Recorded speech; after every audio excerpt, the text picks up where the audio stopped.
सौर जगत रे अवस्थान अनुयायी सूर्यआग 6 नम्बर ग्रह दो हुयुग कनाय शनि ग्रह। किंतु शनि ग्रह दो एटाग ग्रह खन भेगार गया नेल जोंगते आकर्षणीय आय बलय खातिर से आजा चारिदिगे रिंग लेका नेलोग दो ओना खातिर। आर ओना साव सावते विज्ञानी को मेनदा शनि ग्रह चारिदिके गोलते जहां नेलोग दो रिंग लेका ओना आदो बांग ताहेना से आदो तीसो बांग नेलोगा। नोआ आंजमते होयतो आडी होड़ा कुकली ताहेना हिजुग कान 6 मास मध्य रे 2025 साल रेना मार्च मास खनगे शनिया बलय आदो बांग नेलोगा से आदो बांग ताहेना। अच्छा एकेबारे की सारा जीवन लगी शनि ग्रह आजा बलय आदो बांग नेलोगा नोंकाना कुकली आयमा होड़ा गे ताहे दाड़ेया। तबे महाकाश विज्ञानी को मेन कदा सारा जीवन लगी शनि ग्रह आजा रिंग लेकाना से नेल जोंगते आकर्षणीय बलय बाय नामा उनकान कथा दो बांगा। शुधु आबो धरती रेन जहां तिना मानमी से गोटा विश्व रेन मानमी उनको आदो तीसो बांग को नेल नामा। पृथ्वी रे जहां तिना टेलीस्कोप लगाव मेनाआ ओनारे आदो तीसो बांग नेलोगा। आर नोआ रेना दायी दो शनि ग्रह आजा अवस्थान आर घूर्णन खातिर विज्ञानी को लेदा 2025 ना मार्च मास खन शनिया निजे अक्ष चेता ताहेना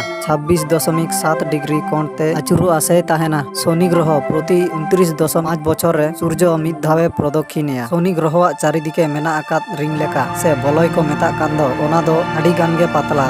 हिजुग कान मार्च मास रे शनि ग्रह अवस्थान आर ओना बलय रेना अवस्थान पृथ्वीया समांतराल आर ओना खातिर गे शनि ग्रह चारिदिके रिंग लेका मेना आकात ओना बलय दो बांग नेलोगा। तबे नोआ अवस्थान दो सारा जीवन लगी दो बांग। विज्ञानी को हिसेब काते को मेन केदा नोआ दो घुरिया 2032 साल रे परिष्कार नेलो शनि ग्रह आकर्षणीय बलय से रिंग लेकाना अंश 2025 खन 2032 साल धाबिज के बांग नेलोगा। तारपर खन दो टेलीस्कोप ते परिष्कार गे नेलो।